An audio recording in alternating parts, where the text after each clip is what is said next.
بہادر شاہ ظفر کے سارے شہزادوں کے سر قلم کر کے اس کے سامنے کیوں پیش کیے گئے؟ قبر کے لیے زمین کی جگہ کیوں نہ ملی؟ آج بھی اس کی نسل کے بچے گچے لوگ بھیک مانگتے پھرتے ہیں، کیوں؟ سنیں اور اپنی نسلوں کو بھی بتائیں۔ تباہی ایک دن میں نہیں آ جاتی۔ صبح تاخیر سے بیدار ہونے والے افراد اس بات کو غور سے سنیں۔ زمانہ 850 کے لگ بھگ کا ہے، مقام دلی ہے، وقت صبح کے 3:30 کا ہے، سول لائن میں بگل بج اٹھا ہے۔ 50 سالہ کپتان رابرٹ اور 18 سالہ لیفٹیننٹ ہنری دونوں ڈرل کے لیے جاگ گئے ہیں۔ 2 گھنٹے بعد طلوع آفتاب کے وقت انگریز سویلین بھی بیدار ہو کر ورزش کر رہے ہیں۔ انگریز عورتیں گھوڑ سواری کو نکل گئی ہیں۔ 7 بجے انگریز مجسٹریٹ دفتروں میں اپنی کرسیوں پر بیٹھ چکے ہیں۔ ایسٹ انڈیا کمپنی کے سفیر سر تھامسن مٹکاف دوپہر تک کام کا اکثر حصہ ختم کر چکا ہے۔ کوتوالی اور شاہی دربار کے خطوں کا جواب دیا جا چکا ہے۔ بہادر شاہ ظفر کے تازہ ترین حالات کا تجزیہ آگرہ اور کلکتہ بھیج دیا گیا ہے۔ دن کے 1 بجے سر مٹکاف بگی پر سوار ہو کر وقفہ کرنے کے لیے گھر کی طرف چل پڑا ہے۔ یہ ہے وہ وقت جب لال قلعہ کے شاہی محل میں صبح کی چہل پہل شروع ہو رہی ہے۔ ضلع الہی کے محل میں صبح صادق کے وقت مشاعرہ ختم ہوا تھا، جس کے بعد ضلع الہی اور عمایدین خوابگاہوں کو گئے تھے۔ اب کنیزیں نقرائن برتن میں ضلع الہی کا منہ ہاتھ دھلا رہی ہیں، اور تولیہ بردار محجبین چہرہ پاؤں اور شاہی ناک کو صاف کر رہی ہیں، اور حکیم چمن لال شاہی پائے مبارک کے تلووں پر روغن زیتون مل رہا ہے۔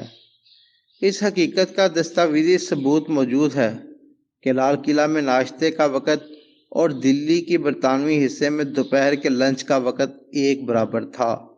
2000 سے زائد شہزادوں کا بٹیر بازی، مرغ بازی، کبوتر بازی اور مینڈکوں کی لڑائی کا وقت بھی وہی تھا۔ اب 100 سال یا 150 سال پیچھے چلتے ہیں۔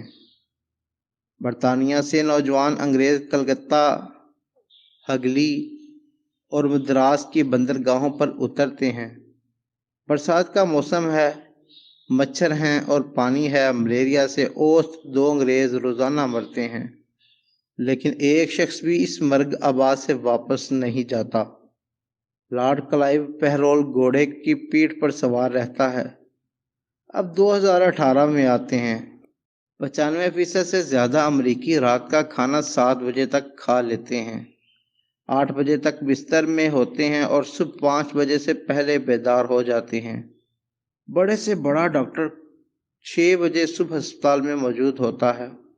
پورے یورپ، امریکہ، جاپان، آسٹریلیا اور سنگاپور میں کوئی دفتر، کوئی کارخانہ، ادارہ، ہسپتال ایسا نہیں جہاں اگر ڈیوٹی کا وقت 9 بجے ہے تو لوگ 9:30 بجے آئیں۔ آج کل چین دنیا کی دوسری بڑی طاقت بن چکی ہے۔ پوری قوم صبح 6 بجے سے 7 بجے ناشتہ اور دوپہر 11:30 بجے سے لنچ اور شام 7 بجے تک ڈنر کر چکی ہوتی ہے۔ اللہ کی سنت کسی کے لیے نہیں بدلتی۔ اس کا کوئی رشتہ دار نہیں، نہ اس نے کسی کو جنا، نہ کسی نے اس کو جنا۔ جو محنت کرے گا تو وہ کامیاب ہوگا۔ عیسائی ورکر تھامسن مٹکاف 7 بجے دفتر پہنچ جائے گا تو دن کے 1 بجے تولیہ بردار کنیزوں سے چہرہ صاف کروانے والا بہادر شاہ ظفر مسلمان بادشاہ ہی کیوں نہ ہو، ناکام رہے گا۔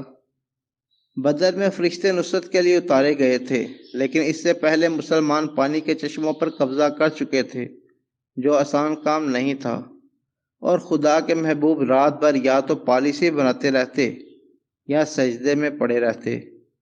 حیرت ہے ان حاطب اللیل دانشوروں پر جو یہ کہہ کر قوم کو مزید افیون کھلا رہے ہیں کہ پاکستان 27ویں رمضان کو بنا تھا، کوئی اس کا بال بیکا نہیں کر سکتا۔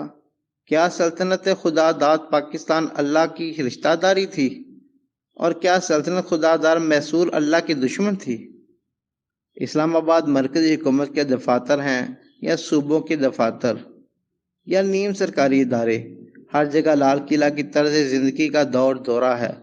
کتنے وزیر، کتنے سیکرٹری، کتنے انجینئر، کتنے ڈاکٹر، کتنے پولیس افسر کتنے DCO، کتنے کلرک 8 بجے ڈیوٹی پر موجود ہوتے ہیں؟ کیا اس قوم کو تباہ و برباد ہونے سے دنیا کی کوئی قوم بچا سکتی ہے، جس میں کسی کو تو اس لیے مسند پر نہیں بٹھایا جا سکتا کہ وہ دوپہر سے پہلے اٹھتا ہی نہیں، اور کوئی اس پر فخر کرتا ہے کہ وہ دوپہر کو اٹھتا ہے لیکن سپہر تک ریموٹ کنٹرول کھلونوں سے دل بہلاتا ہے، جبکہ کچھ کو اس بات پر فخر ہے کہ وہ دوپہر کے 3 بجے اٹھتے ہیں؟ کیا اس معاشرے کی اخلاقی پستی کی کوئی حد باقی رہ گئی ہے؟ جو بھی کام آپ دوپہر کو زوال کے وقت شروع کریں گے وہ زوال ہی کی طرف جائے گا، کبھی بھی اس میں برکت اور ترقی نہیں ہوگی۔ اور یہ مت سوچا کریں کہ میں صبح اٹھ کر کام پر جاؤں گا تو اس وقت لوگ سو رہے ہوں گے، میرے پاس گاہک کدھر سے آئے گا؟ گاہک اور رزق اللہ رب العزت بھیجتے ہیں۔ وطن عزیز کی بقا اور ترقی کی خاطر اس پبلک ویلفیئر میسج کو اپنے حلقہ احباب میں ضرور شیئر کریں۔ جزاک اللہ۔